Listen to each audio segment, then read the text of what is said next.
Welcome to One Mind Brainwaves, where we talk with leaders in our communities who are making waves for brain health. I'm your host, Brandon Staglin.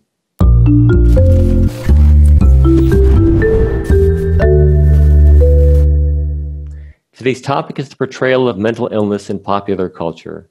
Sensitive, accurate depictions of topics like autism, schizophrenia, depression, suicide, and addiction can go a long way toward reducing stigma around mental illness in our society.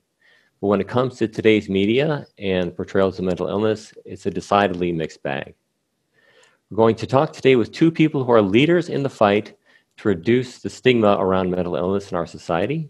Author Stephen Hinshaw and actor and filmmaker Joe Pantoliano will join us in just a few moments. And one of Ireland's most popular artists, singer-songwriter Brian Kennedy, is here to perform a song from his new album called, the song is called Don't Look Back. It'll be very uplifting. But first, a little story about how portrayals of mental health in media have influenced my own advocacy. So around the late 2000s, I had a comfortable life, but I was not yet a mental health advocate. And even though I had a job that I enjoyed, even though I was well enough for my recovery from schizophrenia to make friends again and have pleasant times socially again, I still wanted to do more in my life and contribute more to the social good. And so that brought me to a turning point in my life and my career, because I knew that if I became open about sharing about my mental health condition to help reduce stigma and inspire others for recovery, I would be known potentially there henceforth as a guy with schizophrenia, which I wasn't sure I wanted to make that leap yet in a public sense. So two things influenced me forward toward that path. One was the realization, learning from other donors to our nonprofit, One Mind, about the plight of their own families and by extension, the massive extent of mental illness in our society and how hard it is for families to find the care they need. And then secondly was media, such as a documentary by one of our guests today, Joe Pantaliano, called No Kidding, Me Too, which I saw around that time. And seeing the realistic and real portrayals of real people in that documentary who are struggling with mental health challenges and learning together how to manage them and supporting each other in that process was just so inspiring for me to see. And that inspired me to be more open, as they were, about my own mental health challenges. And the result has been a long journey, which I've been very pleased and privileged to be a part of. So I want to thank Joe for making that documentary, and so glad he's with us today. So yeah, absolutely, Joe. So let's bring in, please, joining us now is singer-songwriter Brian Kennedy. Brian, thanks. We're so lucky to have you with us today. Welcome to Brainwaves. Oh, I'm so delighted to be here. I've been looking forward to it all day, I have to tell you.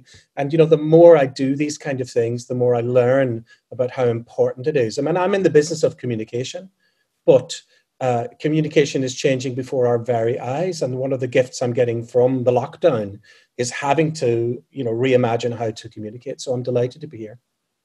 Well, that's great. Yeah, and they were doing a lot of this communicating over Zoom and over the internet, and many musicians are adapting that way. It may be challenging for some not to perform live at events and things, but it's great you're adapting as well.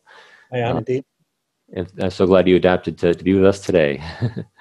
So you're an award-winning musician with an international fan base, and you perform with such artists as Bob Dylan, Ray Charles, and your national compatriot Van Morrison. Yes. Amazing talent in your own right. You're also a successful novelist. How do you compare writing fiction to writing lyrics? Well, I mean, I think the great thing about fiction is that you get to give characters maybe traits that you would have loved to have had yourself. Maybe that here's a character that's way more, confident, that you would have been way more flirty, way more, cautious. I'd love to be able to play with, characters in that way. And in some ways, given that I tour as much as I've been touring for the last 30 years with Van Morrison, as you say, particularly, it's a bit like crop rotation, when you give one field a rest and the other field gets to be really busy and fertile. So as much as I love touring the world and traveling to different countries and singing for different cultures, then I also crave a bit of, downtime and and just a little bit of solitary time. And there's nothing like writing a book and rewriting it and proofing it to give you all of this time on your own. It's one of the ways in which I've been able to do lockdown actually very successfully, which is, I think most artistic people, whatever they do, spend a lot of time on their own, or certainly at least in their own head anyway. And so for me, after I've spent a long time working on a book, I'm craving company. I'm really craving the company of other human beings. And then I get to do that with touring, with musicians I meet in the recording studio. So it's a very interesting balance of, one, like I say, crop rotation.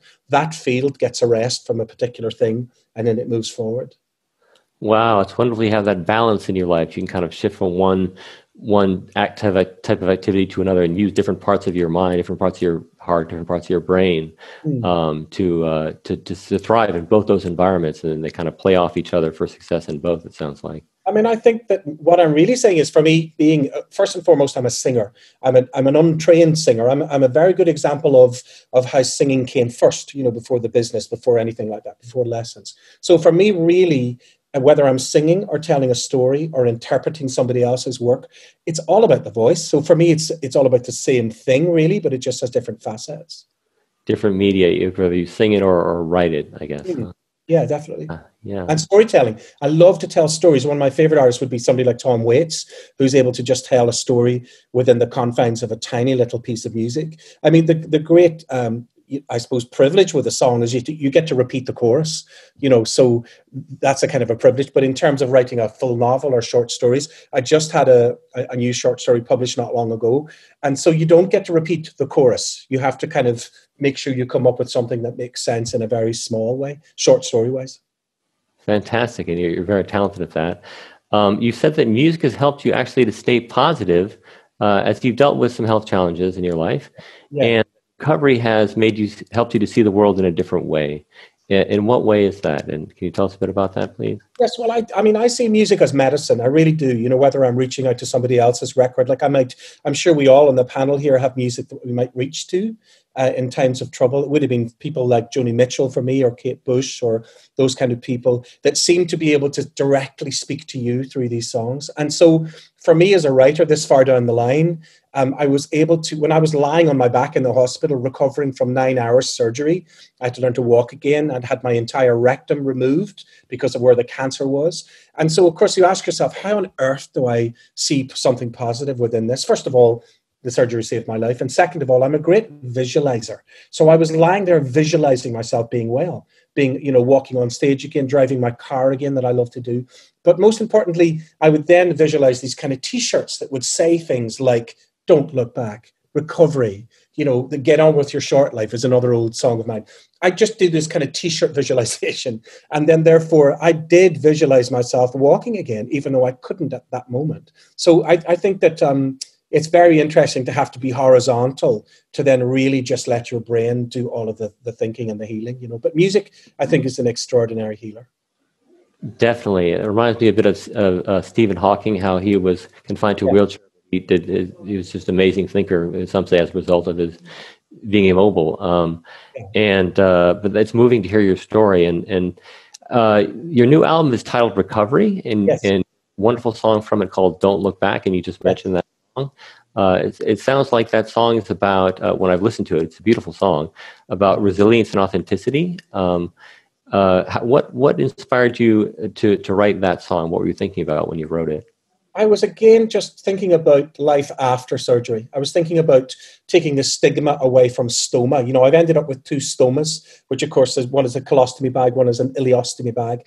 And, I got cancer at just 50. So it's like I got cancer for my birthday, and at the same time, that could have been devastating for a lot of people. And it was devastating in its own way. Of course it was. But at the same time, I've survived it. I mean, I can count on 2 hands now the amount of people who have since died since I had my own diagnosis. And I am a very optimistic person. Growing up on the Falls Road in West Belfast, I was talking briefly to Dalton about that because he'd made a program about it. I grew up in the middle of a war, and there's another song on the record called Child of War. So I conversely was, grew up as a little kid in the middle of a war in Northern Ireland. And then as an adult, a fully grown adult, having this kind of war with cancer and with trying to get past it, trying to get my head around having stomas and colostomy bags and things like that. So I think music, the songs really were, sometimes it's writing songs is a way to right wrongs in a way. And so you just try and make sense of your life and what's going on. And for me, whether it was the song Recovery, the title track, or Don't Look Back, or Better Than You Know, whatever it is. And I even then covered a song called The Boxer by Paul Simon, because I just love, as you say, it's authentic and it is about overcoming great adversity. So yeah, it's interesting looking back now, given that I was in the middle of very heavy chemotherapy for 6 months, you know, so I would sometimes just not be able to get out of bed. But sometimes I would then go into the studio, kind of hold myself up, write down the words that I'd showed my producer, do some vocals, see what that sounded like. And somehow we've ended up with this record that was made, written and recorded throughout this whole journey. That's amazing. You were still creative and productive, and in spite of those, you know, overwhelming health challenges that you were facing. Yeah, yeah.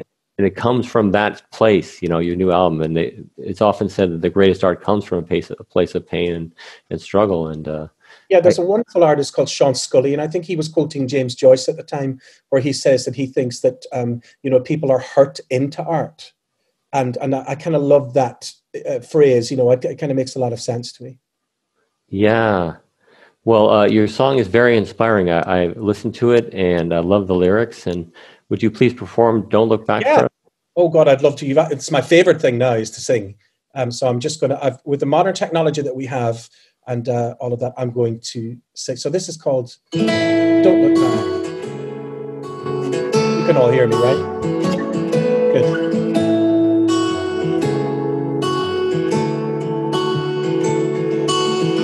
If I've learned one thing, don't look back.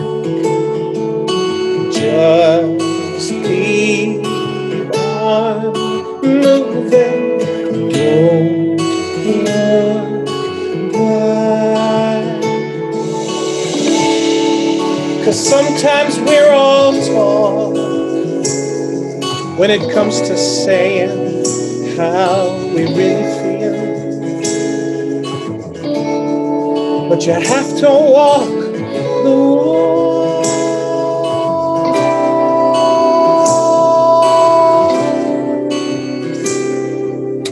If I break one string, I don't lose track.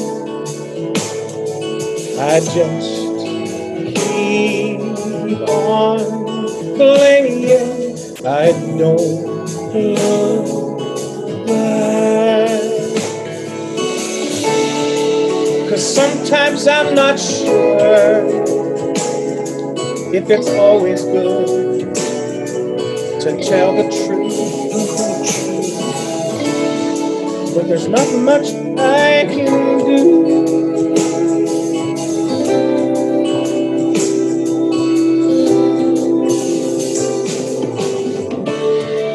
The years seem to fly in the glimpse of an eye.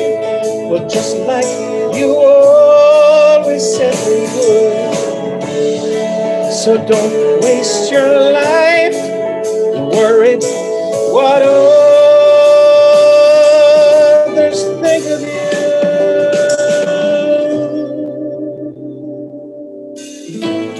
If I've learned one thing, don't look back. Just keep on moving. Don't look back. 'Cause sometimes we're all taught, when it comes to praying for what we really need. But you have to learn to crawl before you can walk, before you can run.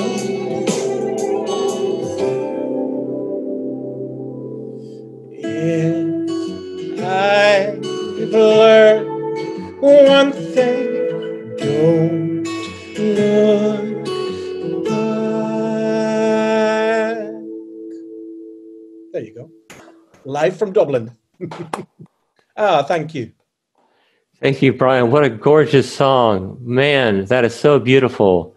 And I wouldn't have written it had I not been lying on my back in a hospital trying to recover from cancer surgery. Isn't it funny what happens in the world? Yeah, and now you're inspiring me and so many people watching today. We'll have lots of viewers today. Wow, I hope so. That's a great compliment. Thank you. Yeah, thank you so very much, Brian, for performing that for us and sharing the truth of what you experienced with us through your song. Pleasure. Thank you. Yeah. All right. Appreciate you being with us today. Oh, my absolute honor to be with you. It's all about communication, and to think that this podcast, this might actually reach out and help somebody going through a difficult time, particularly men, that really have a difficult time, being vulnerable in this day and age, and talking about illness, particularly any kind of illness below the belt. Well, the universe chose the right person in me, I think, to talk about this stuff very openly.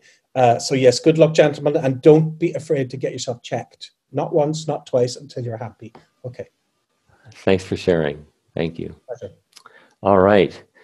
Now, joining us now to discuss how mental health issues are portrayed in popular culture and how that can affect stigma around mental illness are two leaders in the field. Dr. Stephen Hinshaw is a professor of psychology at University of California at Berkeley, also a professor of psychiatry and behavioral sciences at UC San Francisco. Very busy man. He's also author of the book, Another Kind of Madness, A Journey Through the Stigma and Hope of Mental Illness. Joining us also is actor, author, and filmmaker Joe Pantoliano. He's also the founder of the organization called No Kidding Me Too, which fights stigma in our society around mental illness. Thank you so much, Joe and Stephen, for joining us today. Great to be here. Awesome. Yeah, it's so great to have you both. I really admire both of your work a great deal. It's an honor. So, viewers, please feel free to post questions for our guests at any time. We'd love to hear your questions. And Steve, let me start with you. Your book paints a picture of a family that has been struggling with the silence and shame that they perceive and experience around the mental illness in the family. And this is actually your family that you're depicting here. Can you please share a bit of your story and also why you feel it's so important that there are honest narratives of illness and mental illness in the world? Brandon, I'd be glad to. And the story begins in many ways back in the Midwest many decades ago when I was a little boy and my sister was a little girl, and we lived in Columbus, Ohio. Dad was a philosophy professor at Ohio State. Mom was a lecturer in English. Dad, in grad school at Princeton, had studied with Bertrand Russell and Albert Einstein. Very academic family. Couldn't be more idyllic, right? We had 50-yard line seats at Ohio Stadium to watch the Buckeyes. What could go wrong? Well, Dad, from time to time, would vanish as though abducted by aliens in the middle of the night for 3 months, 6 months, or a year at a time. Mom didn't say anything. We never got a postcard or call. When he came back, we had to pretend life was going on.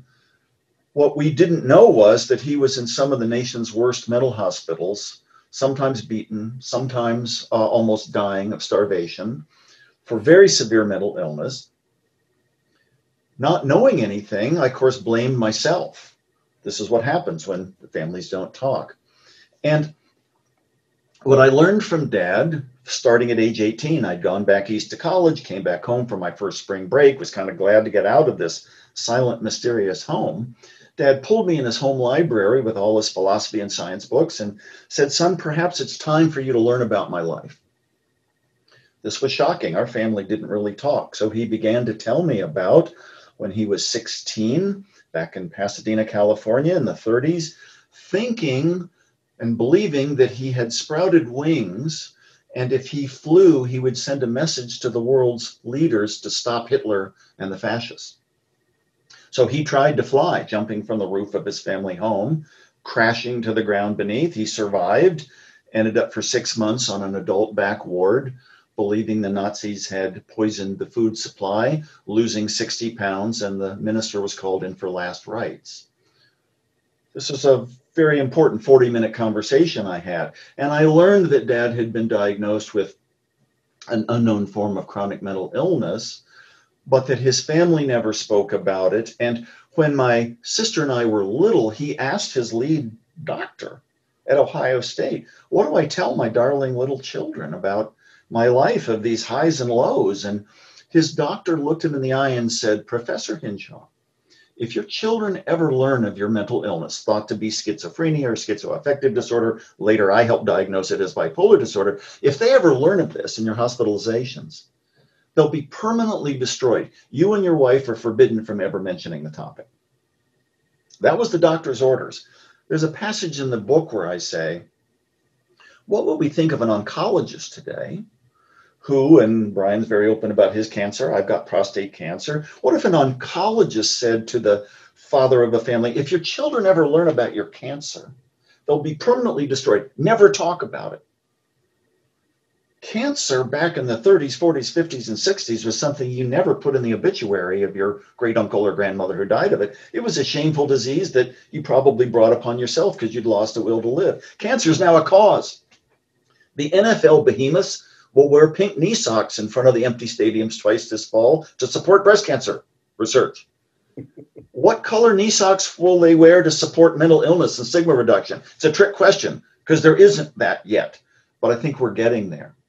So when Dad kind of came out when I was 18, back from Harvard for my first spring break, I quickly changed my major to psychology. I want to help people with mental illness and families and with their silence.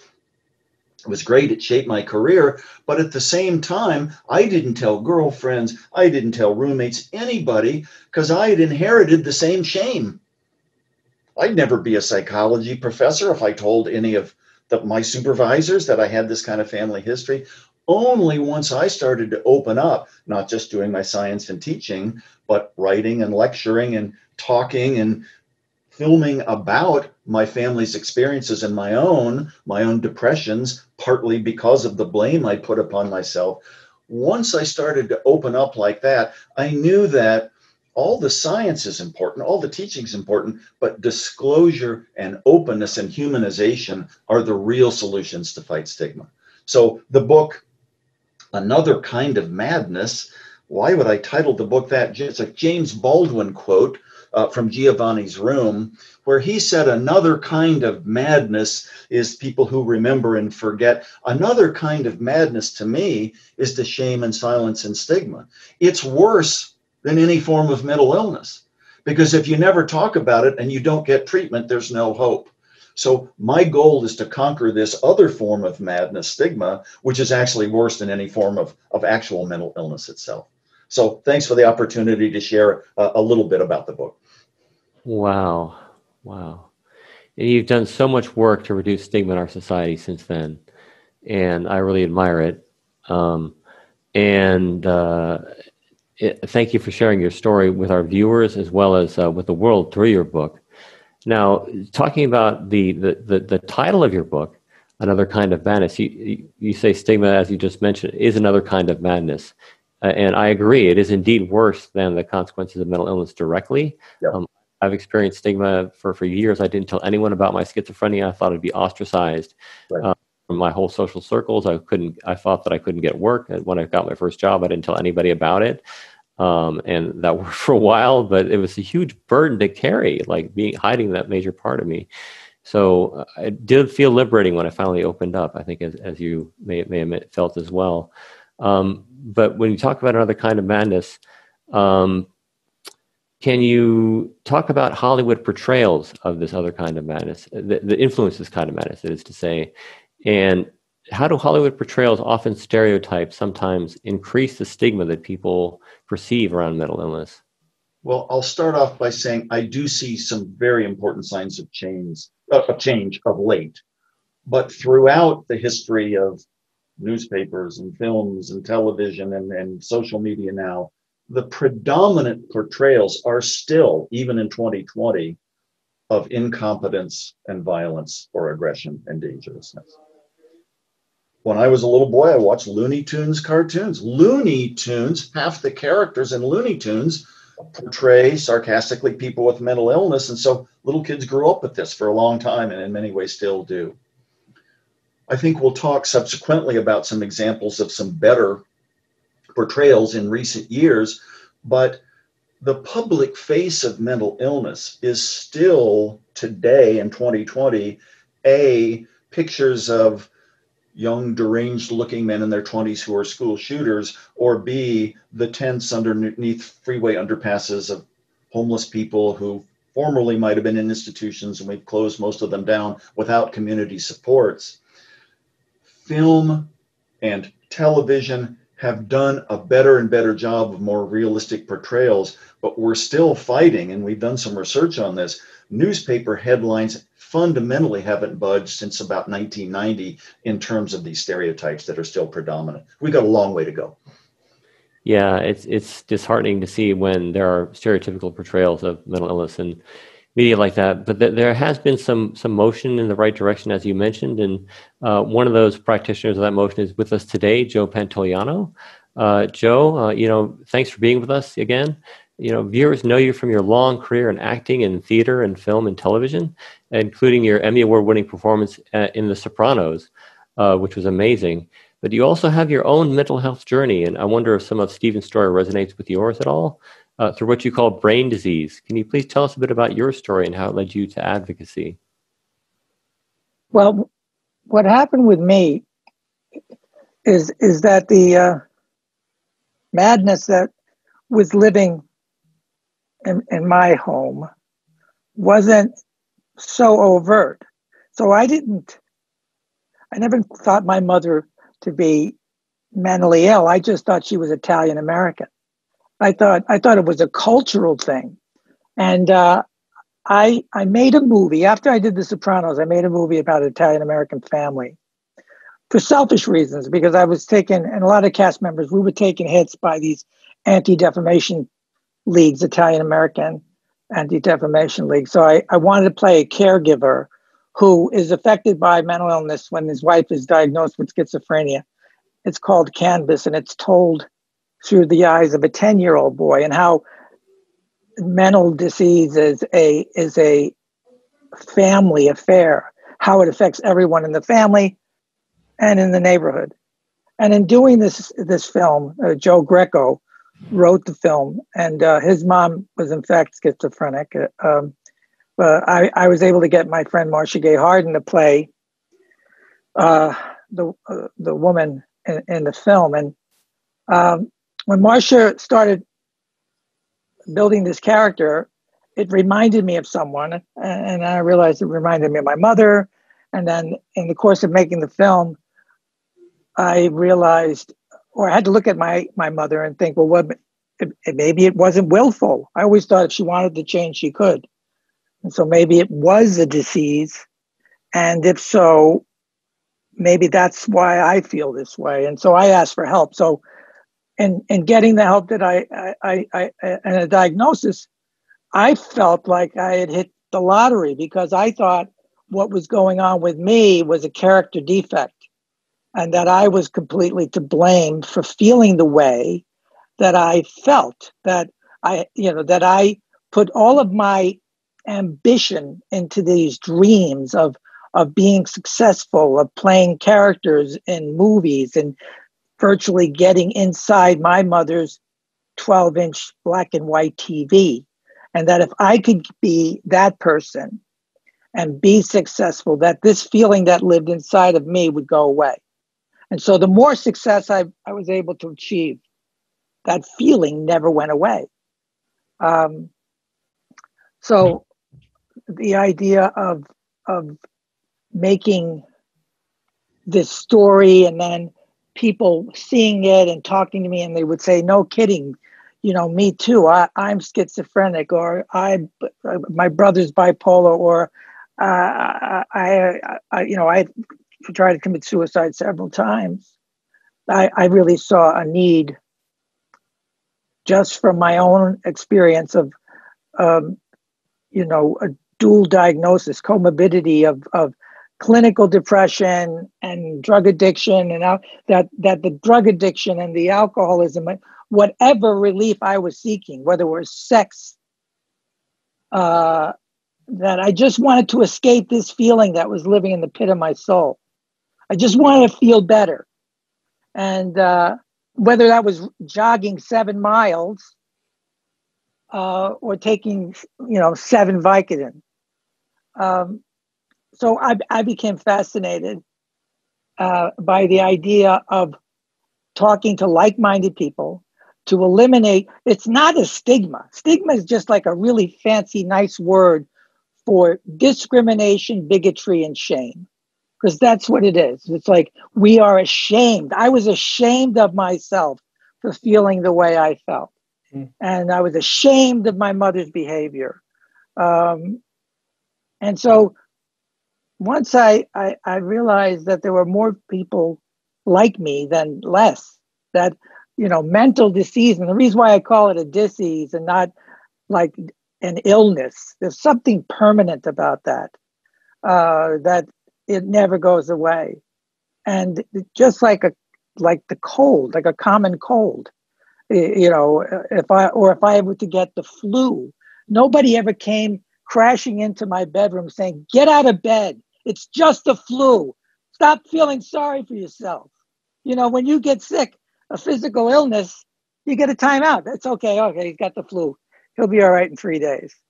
So my idea is to be able to openly talk about it. And the more we talked about it, the more encouraged we were in seeing people get better, and learning to regulate and manage my brain style, whatever that might be. When I did the documentary, no kidding me too, there are like 3 examples that I went to back then, showing Jack Nicholson's electroshock therapy and having George C. Scott smacking that boy in the movie Patton for being a coward, showing that movies depict unrealistic gains. I even went to the hospital where they shot the movie One Flew Over the Cuckoo's Nest and interviewed the doctor who was running that hospital. And I said, well, what is what they depict, that kind of violent jerking? He said, well, was that what was happening in the early 60s when the movie takes place? And he said, no, that kind of reaction would have happened more in the, early quarter of the century. So they dramatize it, because when you make movies like that, you need to demonize stuff. You need to make it, exaggerate behavior. So that if you watch the Academy Award winning Patton, that was made during the Vietnam conflict, we see a boy who is suffering from post-traumatic stress disorder, but Patton says, "You don't deserve to be in this hospital with these brave men," and he smacks them. So I wanted to show and expose that that's what we do. We're a nation that loves to be afraid. It's like, what is that old saying? If it bleeds, it leads. So it's difficult not to over exaggerate these moments, because people want to make money. Mm-hmm. Yeah, and that's why it's so hard to balance entertainment with realism in portrayals of mental illness. We'll get to that topic in just a moment, I think. But you have a new film coming out, which may be in many people's hearts an antidote to this fear that we're feeling. It's a very life-affirming film. I've seen the trailer, and I'd love to see the whole film. It's called From the Vine. Can you please tell us a bit about your new film coming out? Well, From the Vine is a story of a CFO who runs a small car company, and he is challenged with a choice of doing the corporate choice, the right thing. I have to make a decision. I go against the wishes of my mentor. I betray that promise, and in doing so, my character starts having visions of his deceased grandfather and overwhelming feelings of guilt, and somehow winds up back in his home country in Italy, where he hasn't been in 50 years. And he comes up with this idea. Vines are talking to him. He's seeing things. His family is frightened. He's cleaned out his bank account to pay off the 20 years in back taxes of his grandpa's vineyard, who's been dead for 30 years. And he takes long walks with his grandfather and as he morphs back into a 4-year-old. And, workaholism in our culture in America is rewarded. It's the kind of thing that if you work really hard and you go to the great schools and you get a great job and then you get married and you have children, well, then you'll be happy. And so in our story, this guy gets everything that he thinks is going to make him happy, and now he's not happy. And then his family comes to try to throw him in a straitjacket to save him and their financial future. And they find out that the simpler things in life might actually have some medicinal benefits. And it's just a lovely, whimsical a story of hope, and a coming of age story for a mid-60-year-old man and his wife, where they rekindle their love for one another. It's really cool. I really enjoyed making it. It sounds lovely. I can't wait to see it. And we're going to show a clip of your film for our viewers, and so we'll roll that now. My name is Mark Gentile. I was born in Acerenza, Italy. What's this? I was standing there. I had this epiphany. Oh my God, men and their epiphanies. Benvenuto in Italia. Arrivederci. Mrs. Gentile, I was just sorry to see that your husband closed your retirement account. I'm sorry, he did what? Acerenza. He's not like he used to be, you know? I can't remember what it used to be. I haven't been back in 45 years. Questo pericolosissimo criminale americano. No, canadese. Canadese, America, is the same shit. I vigneti sono rimasti abbandonati da tempo fa. La gioventù a Cerenza non ci sta. The answer lies in service to something older than yourself. You're dreaming. Sometimes dreams come true. Hey, Marcello! Call him. I don't know how to make wine! Does anybody know how to make wine here? Nessuno. Okay, so we Google it. We Google. Mo cerchiamo con Google, eh? This midlife crisis vacation is not fair to Mom. Oh my God, you had sex in the wine. No, it's not wine yet. Fa che la vigna in onore di tuo nonno diventi il sogno di noi tutti. Not only for you, but for everybody. Thank you. I got to do this. For the people, the town, maybe even me.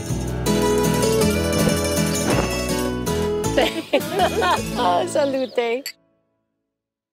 What a beautiful film trailer. Talk about mental well-being. Joe, where can viewers see your film?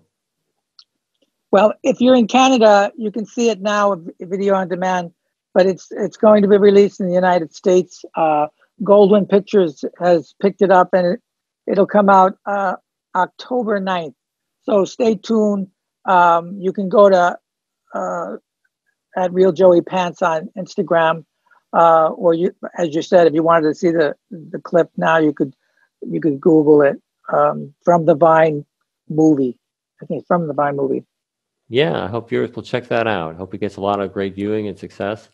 Back to you, Steve. You know, Joe has talked about some examples of media that gets it right, that I believe it gets it right, that he's produced on mental health and stigma.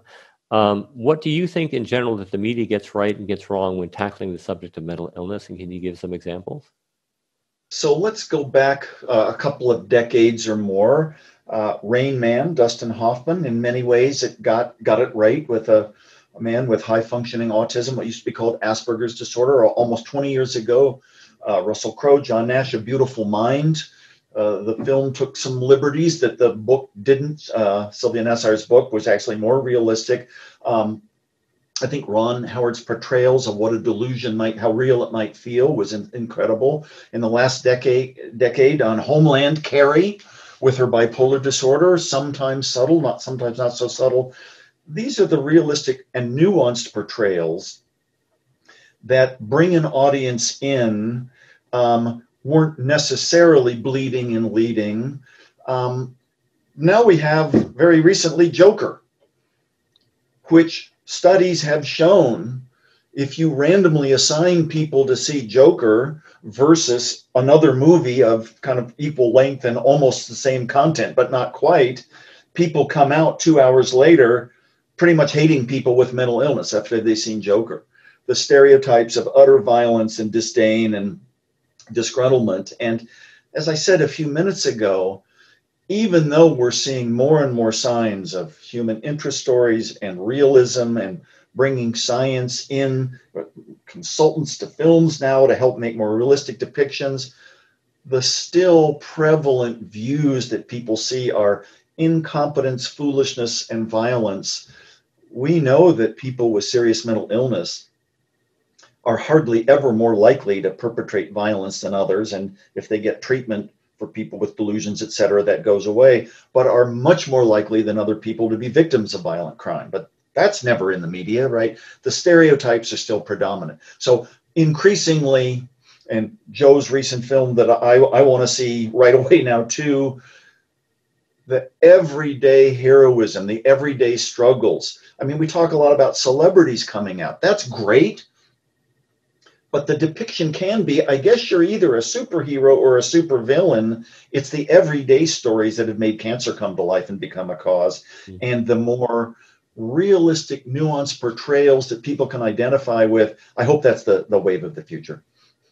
I hope so too. And my dad, Garen Staglin, likes to talk about, he's the chairman of One Mind. He likes to talk about how it takes a celebrity to talk about or have a challenge with mental health to make it something that people get up and notice. An example he uses is the tragic death of Robin Williams. Yeah. And it's horrible that he died the way he died by suicide. And the media took great notice of that, and people began to talk about that more. But 1,000 people every day attempt suicide at the very least. I think it's more than that. Yeah. But 43,000 die by suicide every year in the United States, and about 100 times that attempt it.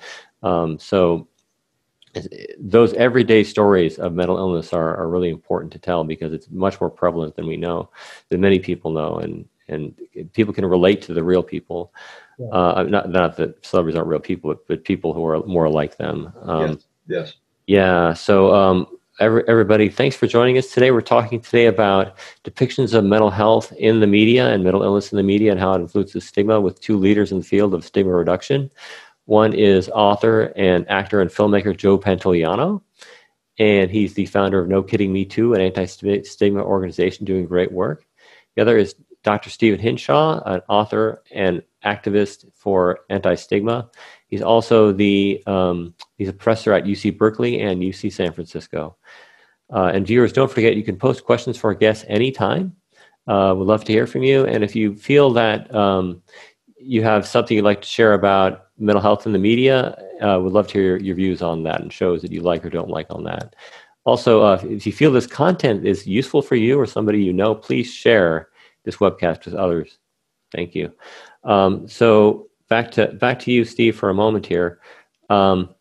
Many Hollywood films and television series now have mental health consultants. Maybe this will improve things. Will we see better depictions of mental health in the media soon? And what would that look like? Well, I sure hope so, number one. Number two, with COVID, Hollywood has shut down for a period of time, and there's a hunger for realistic content. I believe that's real. It may take longer than we hope for some of these portrayals to come out. But what's the essential, and I think Joe hit it on the head a few minutes ago, stigma is, it's an old Greek term. What does stigma literally mean? It's a brand you had placed on your skin so that everybody would know you were different and flawed. And it's a sort of polite Greek Latin term for shame and discrimination and sometimes extermination. So that's how bad it can get. What's the antidote? Humanization. Yes, we need enforcement of Americans with Disabilities Act. Yes, we need parity for mental health care. Certainly we need better media depictions. But those depictions and in our everyday interactions, it's not just learning the facts about bipolar disorder or PTSD or schizophrenia. If you teach high school kids the facts, they learn more and actually become a little bit more afraid of people with these conditions because they learn the stereotypes. Contact, humanization, everyday storytelling. these are the things that change people's hearts. And I'm certainly hopeful that we're going to see more of this coming out of media soon enough. Gosh, I hope so too. It's wonderful to see depictions like that when they happen. And Joe, what can viewers do to encourage destigmatization in movies and in the world around them? And how can they hold Hollywood to higher standards? Gee, I don't, I'm thinking that this all begins at 2 or 3 years old. It's got to start. It's like Sesame Street. It's got to start in daycare. We have to understand it's emotional intimacy, the ability, which is a natural thing for us as kids. Yesterday we just got new puppies, and we had to take them for their second shots. And because of the COVID protocol, they make an appointment, and it's just you and the doctor. And we got to spend some time. But the doctor and checking the puppies, their ears and their nostrils and their skin color, the way that she was interacting with them, she said, it was really striking to me. She said, well, there's no trauma in these puppies. They could tell that these puppies hadn't been harmed or frightened in any way, because behaviorally they would have behaved differently. Would have been more on guard. So I am a byproduct of behavioral traumas, or the shame or guilt that we were told to feel because we were different then. And most of us, we find, Stephen found mental health, and he chose that as a career as a result of the secrets that lived in his family. And me, I chose acting as a result of my secrets. There's an old expression that I learned in the 12-step program, which was, you are as sick as your secrets. And it's not until you reveal those secrets openly with another human being that you can actually start to grow and feel better and live, with what makes you special. I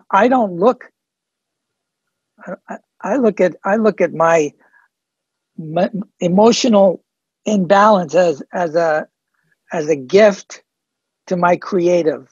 But I always say that being a creative person, it's great. My mental disease is great for show business, but terrible for my family. So I don't want to blame, the guys. I don't want to bite the hand that feeds me. But in the meantime, I think we're all a little nuts. I think globally that we've got to embrace just starting working on who we are. If I work on me, and I tell you how I got here and what I'm doing, people sometimes will take me aside and say, hey, look, I'd like to talk to you about something. And we get better that way. Yeah.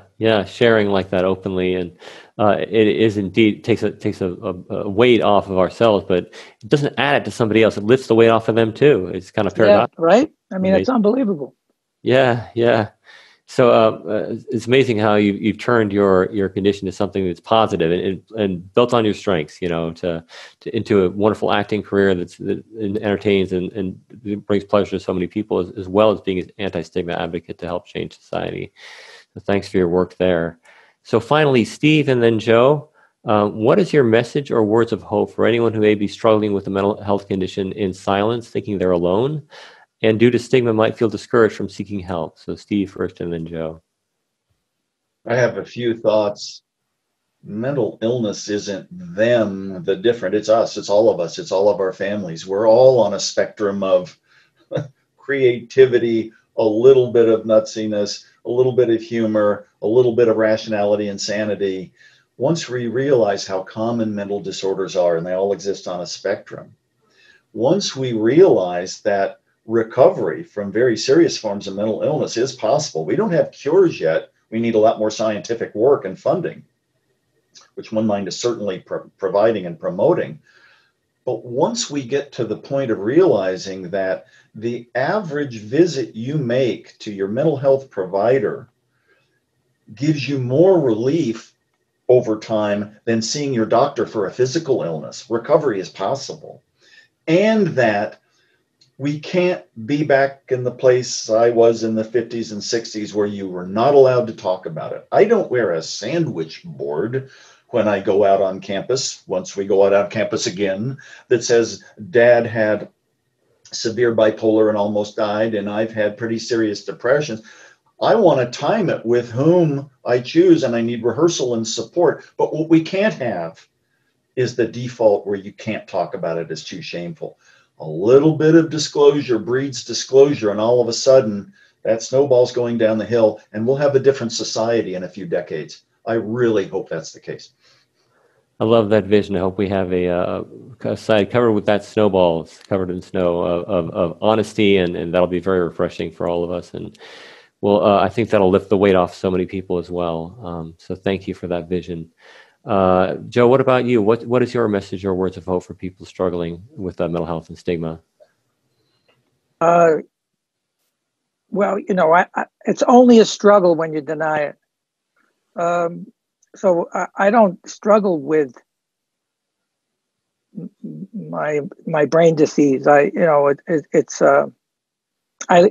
live with it, and and through my recovery, the experience of learning how to manage it, regulate it, the idea of what COVID has done to the world, and the fear and anxiety and depression of losing your job, and I can't, it's going to be tough. The next 12 months is going to be really challenging to all of us, and you see it on the news. People are reacting, either we're surrendering to the idea or we're revolting against it, and throwing our masks away, and looking challenging people who are doing the right thing, and it's we're split right down the middle, and that tends to isolate us more. And isolation is kind of like the worst thing you can do when you feel that way. Yep. You really, we need each other. We need to be able to express how we feel, because we feel better when we do so. So I just don't be alone. Especially now with all of this Zoom stuff, you can go on. There are all of these wonderful 12-step. If you don't have money, if you can't afford a doctor, there are wonderful 12-step programs that you can literally have anonymity again, because you don't have to put on the screen. So you're just a voice. You have so much privacy now, where you can actually talk about your feelings and have somebody that understands that feels you. I feel how you all feel. I get it. When I hear you guys talk, I'm seeing a piece of me. I feel less alone. So I think these kinds of programs are absolutely terrific, and I thank you so much, Brandon, for doing this. And it's so great to see how much you've grown, since I met you 8 or 9 years ago. Thank you, Joe. It's great to hear your ideas on how we need to be together and share with each other, and because we are indeed stronger when we are together like that. And so glad you could be with us today and strengthen our viewers and me and our other guests today. Stephen, thank you as well for being with us today and sharing your story and your insights. And Brian, thank you for your gorgeous song. Pleasure. Yeah, Brian, you're great. Thank you. Oh, you too. Right back up, both of you. What a fascinating combination of voices from. It's so funny because the thing that I'm thinking about as we're speaking is, emotions are like accents. So we all grew up in different parts of the world, and yet you learn to react emotionally to, your environment. So, and it's the same with your voice, with your accent. And people would often say to me, God, you sing in your own accent. And I'm thinking, well, I haven't got another one. I mean, so I love the fact that emotionally, do you know what I'm saying? It's like, as I always say, Beyonce would never dream of singing in anything other than her own accent. So why would I? So a great, great pleasure to be on this panel today. Thank you so much. Yeah. And I will chime in. I hope to stay in closer touch with all of you in the future. We need to have voices come out of the closet, and we can change this whole dialogue. So thanks, Brandon. You bet. Thank you. And viewers, thank you too for watching and participating today. If you'd like to ask follow-up questions, you may do so at onemind.org/brainwaves. Take care, everybody, and hope to see you next week for another rousing episode of Brainwaves. Take care. Bye.